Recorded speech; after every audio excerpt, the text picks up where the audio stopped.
हा चित्रपट आपल्याला सांगतो की माणसाचा देवभोळेपणा त्याला जिवंत आयुष्यात नरक कसं भोगायला लावतो।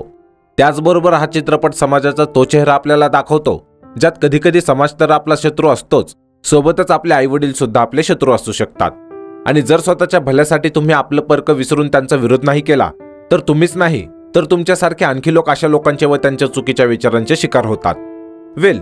तर या चित्रपटाची सुरुवात होते आणि आपल्याला जोगवा म्हणजे काय याबद्दल माहिती वाचायला मिळते। ती अशी की कुटुंब व्यवस्थेत काही चुकीच्या गोष्टी घडत आहेत हे जाणवायला लागलं की कर्नाटकमधील सौंदत्येच्या डोंगरावर असलेल्या यल्लामा देवीचा कौल घेण्याची परंपरा आहे आणि या देवीचा नवस फेडण्यासाठी घरातील मुलीला जोगतीन म्हणून तर मुलाला जोगती म्हणून या देवीसाठी सोडण्यात येतं, ज्यात बाईने कपाळाला भंडारा लावायचा, गळ्यात माळ घालायची आणि या देवीची सेवा करत जोगवा मागायचा। तसेच पुरुषाने हे सर्व साडी नेसून करायचं। सोबतच सरकारने अशा प्रथेवर बंदी आणली असली तरी आज सुद्धा कर्नाटक, महाराष्ट्र व इतर राज्यात या पद्धतीने म्हणजेच जोगतीन व जोगती म्हणून जीवन जगणारे काही लोक आपल्याला आजही पाहायला मिळतात। आता या माहितीनंतर आपण काही जोगती व जोगतींना पाहतो जे की यल्लमा देवीची पौर्णिमा साजरी करायला जमलेले असतात आणि जेव्हा यांच्यातील अक्का नावाची सर्वात वयस्कर जोगतीन इथे येते तेव्हा तिचा आशीर्वाद घेऊन हे सर्व पौर्णिमा साजरी करायला लागतात, ज्यात हे यल्लमा देवीसाठी व्रत करतात व देवीला कवडी वाहतात, म्हणजेच देवीला अन्न वस्त्र वगैरे अर्पण करतात। तसेच ही पौर्णिमा साजरी झाल्यानंतर आपण एक गाणं पाहतो मन रानात गेलं ग या नावाचं, ज्यात आपण सुली व तिच्या काही मैत्रिणींना पाहतो, ज्यातील काही मुलींचं वय शिकण्या खेळण्याचं आहे आणि काहींचं लग्नाचं वय झालेलं आहे।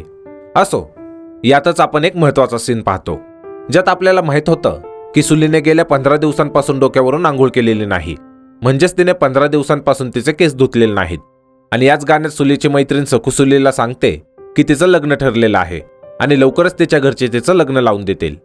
तसेच पुढे दाखवतात की सुलीची आई जेव्हा सुलीचे केस विंचरत असते तेव्हा ती सुलीला सांगते की तिच्या मैत्रिणीचं लग्न ठरलं आहे आणि तुझं पण याच वर्षी आम्ही लग्न लावून देणार आहोत। पण इतक्यात सुलीची आई पाहते की सुलीने केस न धुतल्यामुळे तिच्या केसांचा गुंतडा झालेला आहे, ज्याला जटापण म्हणतात। तर सुलीची आई जेव्हा पाहते की सुलीच्या केसात जट झाले आहे तेव्हा सुलीची आई देवभोळे असल्यामुळे ती लगेच शेवंत अक्काकडे जाते आणि तिला सुलीच्या केसात जट निघाले आहे म्हणून सांगते। आता शेवंत अक्का ही यांच्याच गावातील एक जोगतीन असते, त्यामुळे ती सुलीच्या आईला सांगते की सुलीला घेऊन अक्कू जोगतींकडे जावं लागेल। आता इथे सुलीच्या वडिलांचा याला विरोध असतो, कारण त्यांना माहित आहे की जर का सुलीला अक्कू जोगतींकडे नेलं तर ती सुलीला यांच्यासारखंच जोगतीन बनवेल। पण सुलीच्या आईच्या देवभोळेपणामुळे त्यांचं काहीच चालत नाही आणि शेवटी व्हायचं तेच होतं। हे पुढे अक्कू जोगतींकडे गेल्यावरती यांना सांगते की सुलीने इथून पुढे तिचे केस विंचरायचे नाहीत आणि तिने आता एक जोगतीन म्हणून राहावं लागेल, ज्यासाठी सुलीचे वडील विरोध करत म्हणतात की हा देव म्हणजेच यल्लू आई यांच्या घरात नाहीये। आता याचा अर्थ माहीत नसेल तर सांगतो की प्रत्येक घरात काही पिढ्यानपिढ्या चालत आलेल्या देवांना स्थान असतं, म्हणजेच काही लोक मांढर देवीला मानतात, काही तुळजापूरच्या देवीला तर काही आपल्या कारल्या देवीला, आणि घरात असलेल्या ठराविक देवी देवतांचीच लोक पूजा अर्चना करतात। पण इथे शेवंत अक्का आणि अक्कू जोगतीन सुलीच्या वडिलांना धमकावतात की त्यांची देवी सर्व ठिकाणी आहे, ज्यामुळे ते जे सांगतील तसंच यांना करावं लागेल। त्यातल्या त्यात सुलीची आई देखील सुलीला जोगतीन बनवावं लागेल म्हणून यांना फोर्स करते, ज्यामुळे सुलीचे वडील त्यांची मर्दानगी विसरतात आणि आता ते सुलीला त्यांच्या डोळ्यासमोर जोगतीन बनताना पाहणार असतात। असो, यानंतर आपण पाहतो की सुलीच्या मैत्रिणीचं लग्न होतं। त्याचबरोबर इथे सुलीच्या चेहऱ्यावरून आपल्याला कळतं की सुलीला हे समजलं आहे की तिचं आता कधीच लग्न होणार नाही आणि तिला सर्व आयुष्य जोगतीन म्हणूनच काढावं लागेल। त्याचबरोबर पुढच्या सीनमध्ये दाखवतात की सुलीचा झुलवा लावून दिला जातो। आता इथेच झुलवा लावणे या शब्दाचा अर्थ सांगतो, कारण हा शब्द चित्रपटात खूप महत्त्वाचा आहे। तर झुलवा लावणे या शब्दाचे 2 अर्थ आहेत। पहिला म्हणजे मुलामुलीचं सामान्यपणे ज्या पद्धतीने लग्न लावून देतात तसं लग्न लावून देणे, आणि दुसरा म्हणजे मुला किंवा मुलीचं देवीसोबत लग्न लावून देणे। आणि यासाठी एक विशेष विधी केला जातो, ज्यात त्या व्यक्तीला देवाच्या नावाने माळ, कुंकू, वस्त्र वगैरे घालायला देतात आणि तुझं आयुष्य आता देवाचं असं घोषित केलं जातं। आता इथेच आपण तायप्पा नावाच्या एका मुलाचा सुद्धा झुलवा लागताना पाहतो।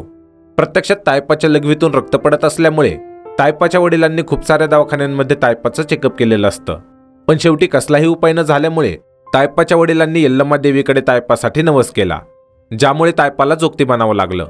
तसेच आपल्याला समजतं की तायप्पाचे वडील खूप देवभोळे आहेत, इतके देवभोळे की स्वतःच्या मुलाला ते नरक भोगायला लावणार आहेत हे सुद्धा त्यांना समजत नाही। असो, आता तायप्पा तर या सर्वासाठी त्याच्या वडिलांचा खूप विरोध करतो, पण बिचारा हे त्याचे वडील असल्यामुळे आणि वडिलांसमोर त्याचं जास्त चालत नसल्यामुळे नाईलाजाने त्याला जोगती बनावं लागतं।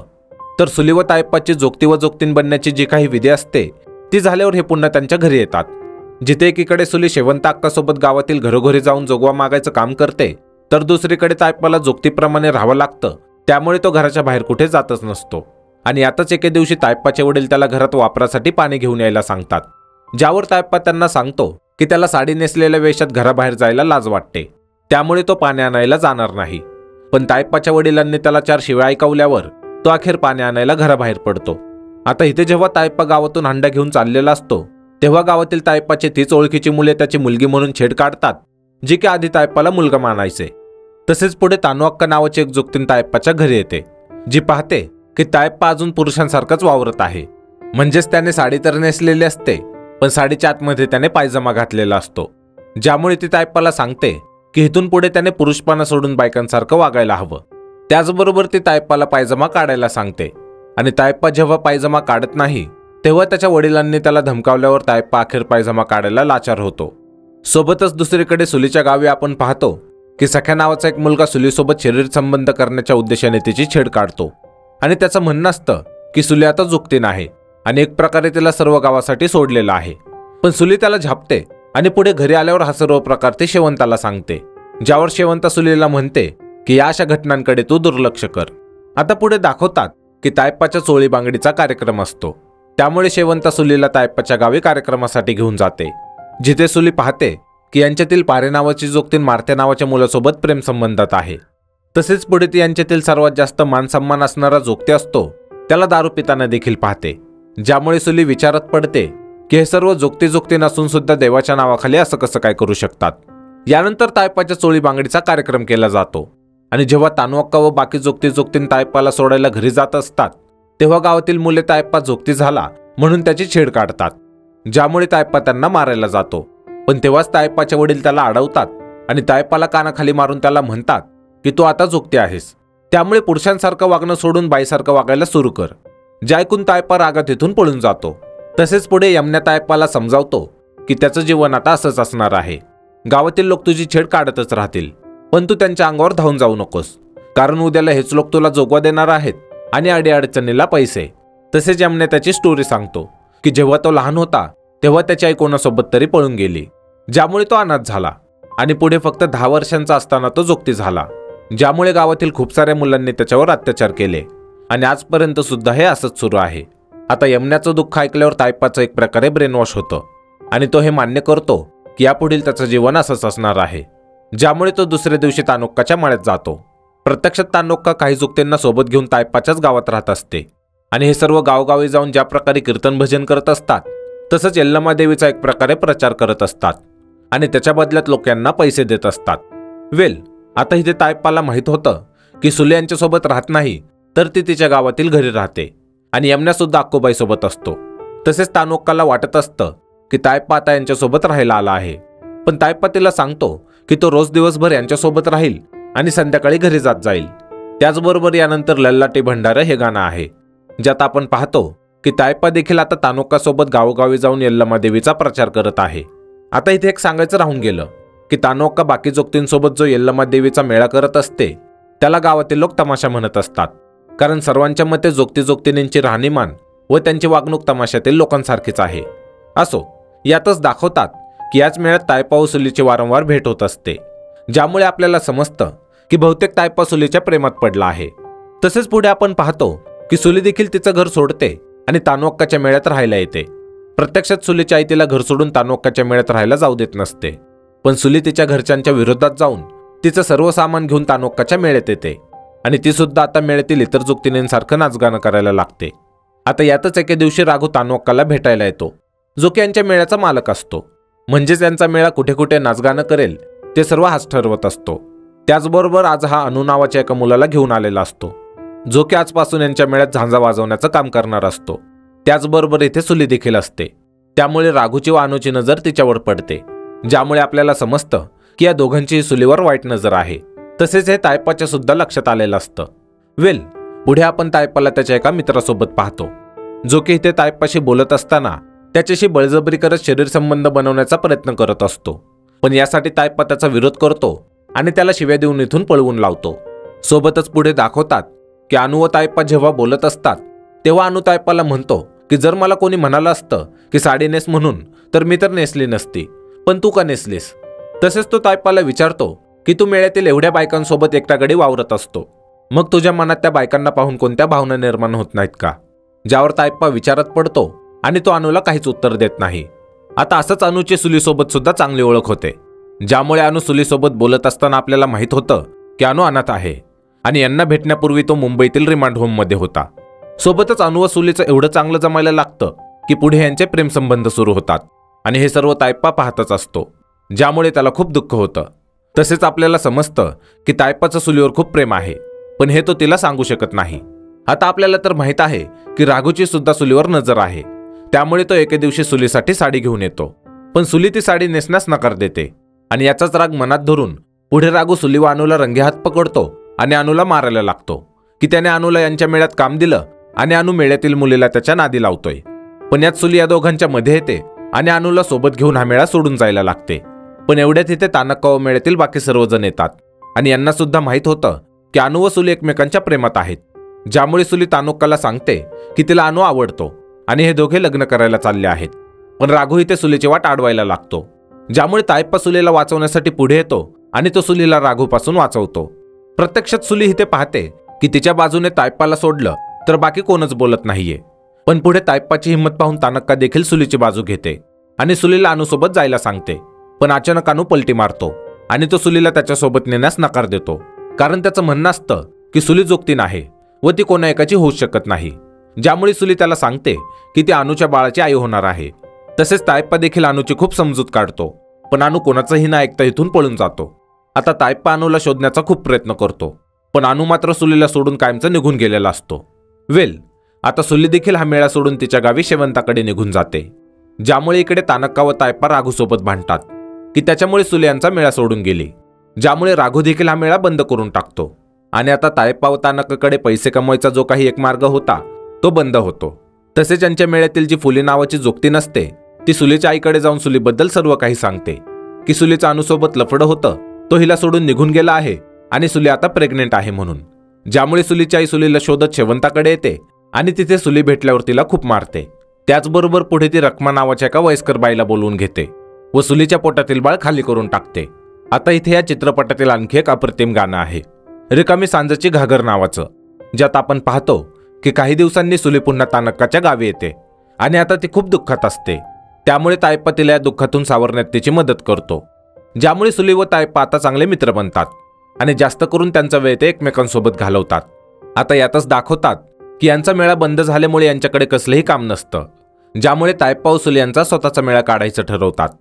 सोबतच हे पुढे यांचा मेळा सुरू करतात आणि पूर्वीसारखंच गावोगावी जाऊन यल्लमा देवीचा जागर करायला लागतात. आता यातच एके दिवशी हे सुलीच्याच गावी जागर करत असतात, जिथे चित्रपटाच्या सुरुवातीला आपण ज्या सख्या नावाच्या मुलाला सुलीची छेड काढताना पाहिलं होतं, तो सुलीला तो सांगेल त्या गाण्यावर नाचायला लावतो आणि यासाठी तो सुलीला जास्तीचे पैसे देईल म्हणून सांगतो. पण तायप्पा त्याला सांगतो की हा तमाशा नाही तर देवीचा जागर आहे, त्यामुळे सुली त्याने सांगितलेल्या गाण्यावर नाचू शकत नाही. आता यामुळे सख्या तायप्पाच्या अंगावर धावून जातो, पण गावातील ज्या माणसाच्या घरी हा जागर सुरू असतो तो मध्ये येतो आणि सख्याला इथून हाकलून लावतो. त्याचबरोबर पुढे फुली सुलीला समजावते की या जोगतीन आहेत आणि यांचं सर्व जीवन असंच जाणार, पण जर का एकदा यांचं तारुण्य उतरत चाललं त्यानंतर यांना कोणी विचारणार नाही, त्यामुळे आता पैसे कमवायचे आणि पुढे ते गरजेच्या वेळेसाठी जपून ठेवायचे. प्रत्यक्षात ती सुलीला सांगत असते की आता ती तरुण आहे तर लोक जसं म्हणतील तसं वागून सुलीने पैसे कमवायला हवेत. तसेच पुढच्या सीनमध्ये दाखवतात की तानक्काला माहीत होतं की तिच्या मेळ्यातील पारी जोगतीन यांच्याच गावातील मारत्या नावाच्या मुलाच्या प्रेमात आहे, ज्यामुळे तानक्का मारत्याला म्हणते की तुला जर पारीसोबत राहायचं असेल तर तिच्याशी लग्न कर, नाहीतर पारीला पुन्हा भेटू नकोस. ज्यामुळे मारत्या त्याच्या भावाला पारीबद्दल सांगणार असतो, पण मारत्याच्या भावाला जेव्हा माहीत होतं की त्याचा भाऊ एका जोगतीनेच्या प्रेमात आहे तेव्हा तो मारत्याला खूप मारतो. सोबतच तानक्का व तायप्पा मारत्याच्या भावाला समजावण्याचा प्रयत्न करतात, पण तो हे बोलून यांना इथून हाकलून लावतो की मारत्या व पारीचा काही संबंध नाही, ज्यामुळे आता हे न्याय मिळवण्यासाठी गावातील पंचांसमोर हे प्रकरण नेणार असतात. आता इथे सुली पाहते की तायप्पाने ज्या प्रकारे तिच्या संकट काळात तिची मदत केली होती तशीच मदत तो निस्वार्थपणे पारीची सुद्धा करत आहे, ज्यामुळे तिच्या नजरेत तायप्पाची खूप रिस्पेक्ट वाढते. आता दुसऱ्या दिवशी पंच जेव्हा मारत्याला विचारतात की तो पारीशी लग्न करणार का म्हणून, तेव्हा मारत्या सर्वांसमोर नकार देतो, ज्यामुळे या सर्वांना खूप दुःख होतं. तसेच घरी आल्यावर सुली विचार करत असताना तायप्पाला म्हणते की जर तिने फुलीच्या सांगण्याप्रमाणे वागायला सुरुवात केली तर ती पैसे तर खूप कमवेल, पण याने तिचं सर्व आयुष्य जोगतीन म्हणून बर्बाद होईल.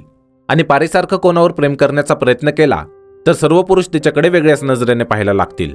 पण इथे तायप्पा सुलीला सांगतो की तो सुलीसोबत काही चुकीचं होऊ देणार नाही. आयुष्यभर तो सुलीची काळजी घेईल, कारण त्याचा सुलीवर जीव जडला आहे. आता तायप्पा सुलीवर प्रेम करतो हे सुलीला माहीत झाल्यावरती तायप्पाला काही बोलणार तेवढ्यात फुली इथे येते आणि यांना सांगते की पारूने आत्महत्या केली आहे, ज्यामुळे हे पारीकडे जाऊन तिचा अंत्यविधी पूर्ण करतात. आता पुढच्या सीनमध्ये दाखवतात की यांच्या गावात एक मास्तर येतात, जे की जोगतीनींना समजावतात की यल्लम्मा देवीच्या नावाखाली काही लोक तुम्हाला दुःखात जगण्यासाठी भाग पाडत आहेत. जर तुम्ही सर्व देवीचे सेवेकरी आहात तर त्या देवीला हे कसं आवडत असेल की तुम्ही जोगवा मागून आणि समाजात मान खाली करून जगावं. तसेच ते यावर उपाय सांगतात की मी तुमच्यासाठी सरकारकडे मदत करण्याची मागणी करेल, ज्यामुळे जे जोगतीन भीक मागून जगतात व जे मेल्यानंतर ज्यांची बॉडी लावारसपणे पडलेली असते त्यांचा सुद्धा इतरांसारखाच अंत्यविधी करता येईल.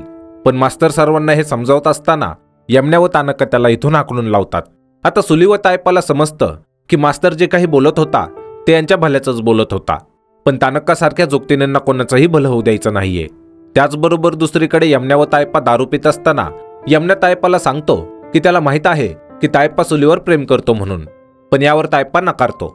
ज्यामुळे यमन्या त्याला त्याची एक गोष्ट सांगतो की कमळा नावाची एक मुलगी यमन्यावर खूप प्रेम करायची आणि एके दिवशी तिने हिंमत करून त्याला मिठी मारली, पण त्यावेळी यमन्याच्या तिच्यासाठी शारीरिक भावना जाग्यात झाल्या नाहीत. आणि ते यामुळे झालं कारण लहानपणापासून तो बायकांसोबत जोगती म्हणून राहिला होता, ज्यामुळे कमळा त्याला नपुंसक म्हणून हे गाव सोडून त्याच्यापासून कायमची दूर निघून गेली.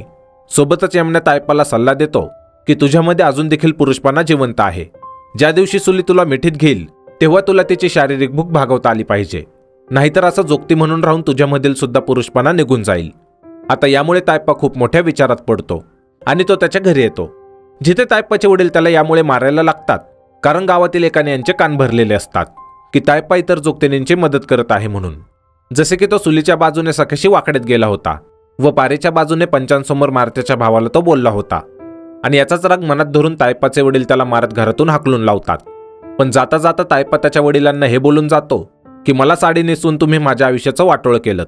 त्याचबरोबर पुढे तायप्पा सुलीला भेटल्यावर तो सुलीला त्याचं दुःख सांगतो की त्याला घरातून हाकलून लावलं आहे, लोक त्याला नीट वागणूक देत नाहीत आणि त्याला भीती आहे की त्याचं जीवन देखील यमण्यासारखंच होईल, धड पुरुष म्हणून राहता येणार नाही आणि बाई म्हणून सुद्धा.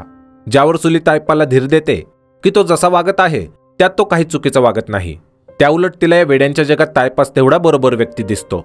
आता इथे जीवरंगला हे गाणं आहे, ज्यात आपण पाहतो की तायप्पा व सुली शरीर संबंधात येतात आणि हे आता एकमेकांच्या प्रेमात असतात. तसेच एके दिवशी तायप्पा व सुली जेव्हा गावात जोगवा मागत असतात तेव्हा तायप्पा मुद्दाम स्वतःच्याच घरी जोगवा मागायला जातो, जेणेकरून त्याच्या वडिलांना या गोष्टीची जाणीव व्हावी की त्यांनी तायप्पासोबत खूप चुकीचं केलं. आणि इथे तायप्पाची आई तायप्पाला जोगवा देत असताना तायप्पाच्या वडिलांना या गोष्टीची जाणीव सुद्धा होते, ज्यामुळे त्यांना तायप्पासाठी खूप दुःख होतं. आता यानंतर काही दिवसांनी दाखवतात की तायप्पाचा खूप जवळचा मित्र म्हणजेच यमन्याचं दारूच्या नशेमुळे निधन होतं, ज्यामुळे या सर्व जोगतीनींमध्ये फक्त तायप्पा व अक्कूबाईच जोगती राहतात आणि बाकी सर्व जोगतीन. तसेच तायप्पाला यमन्या जाण्याचं खूप दुःख होतं. पुढे दाखवतात की तायप्पा जेव्हा गावात फिरत असतो तेव्हा तो पाहतो की मास्तर सर्व जोगतीनींना सांगत आहेत की तानक्कासारख्या जोगतीन देवाच्या शिकवणीचा तुम्हाला चुकीचा अर्थ सांगत आहेत, कारण त्यांना त्यांचा पंथ पुढे न्यायचा आहे. तुमची जी जट आहे ती न धुतल्याने त्याला न विंचरल्यामुळे त्याचा गुंतडा झालेला आहे आणि हे लोक त्यावरती भंडारा व्हायला व वडाच्या झाडाचा चिक लावायला सांगतात, ज्याने ती जट आणखी गुंतून बसते. पण तुम्ही ते साफ करा व झुलवा लावणं बंद करा आणि माणसांसारखं सन्मानाने जगायला शिका. आता मास्तरांचं हे बोलणं ऐकून तायप्पाला समजतं की सर्व जोगतीनींनी त्याच्या मनात देवीची भीती बसवून त्याचं ब्रेनवॉश केलेलं आहे आणि देवीचा कोप वगैरे काही नसतं. ज्यामुळे पुढे तायप्पा सुलीला म्हणतो की मी तुझी जट साफ करून देऊ का, ज्यावर सुली घाबरत असते, कारण जर का तिने तिची जट साफ केली तर तिला लोक जगू देणार नाहीत. पण तायप्पा इथे तिची समजूत काढतो व हे दोघे ठरवतात की पुढे येईल त्या संकटाला सामोरं जाऊन हे एकमेकांशी लग्न करून त्यांचा संसार सुरू करणार. तसेच तायप्पा सुलीची जट साफ करून टाकतो. आता तायप्पा सुलीची जट साफ करताना यांच्याच मेळ्यातील एक जोगतीन हे पाहते व ती सर्वांना जाऊन याबद्दल सांगते, ज्यामुळे सर्व जोगतीन व गावकरी तायप्पा व सुलीकडे येतात आणि यांना त्यावर भांडायला लागतात, जिथे तायप्पा व सुली यांचा विरोध करत सर्वांना सांगतात की ते दोघे लग्न करणार आहेत व इथून पुढे त्यांच्या मनाप्रमाणे जगणार आहेत. त्याचबरोबर इथे सुलीची आई सुद्धा यामुळे सुलीशी भांडायला लागते, ज्यावर सुली तिच्या आईला हे बोलून इथून हाकलून लावते की ज्या दिवशी तिने सुलीला जोगतीन बनण्यासाठी भाग पाडलं त्या दिवसापासून सुलीने हे मान्य केलं आहे की तिची आई तिच्यासाठी मेली. आता अक्कू जोगतीन व बाकीच्या सर्वांना समजतं की जर यांनी तायपा व सुलीला सामान्य माणसांसारखं जगू दिलं तर यांच्या परंपरेसाठी पुढे खूप मोठा धोका निर्माण होऊ शकतो. ज्यामुळे अक्कू जोगतीन ठरवते की ती तायपाचा प्रायव्हेट पार्ट कापून त्याला कायमचं नपुंसक बनवणार. ज्यामुळे यापुढे कोणीच यांच्या यल्लमा देवीच्या व यांच्या परंपरेच्या विरोधात आवाज उचलणार नाही. तसेच हे सर्व तायपाला खेचून डोंगरावर घेऊन जातात जिथे हे तायपाला नपुंसक बनवणार असतात. पण तेवढ्या तिथे सुली येते व या सर्वांवर दगडफेक करायला लागते आणि याच गोंधळात तायपा देखील सर्वांच्या तावडीतून स्वतःची सुटका करून घेतो व तो देखील या सर्वांच्या अंगावर धावून जातो. ज्यामुळे सर्व गावकरी व यल्लमा देवीचे सेवेकरी यांना घाबरून इथून पळून जातात आणि आता तायपा व सुलीच्या वाटेत कोणीच येत नाही. ज्यामुळे हे दोघे अखेर यांचं पुढचं जीवन एकमेकांसोबत सुखात घालवण्यासाठी मोकळे होतात आणि याच हॅपी एंडिंग सोबत हा चित्रपट इथेच संपतो.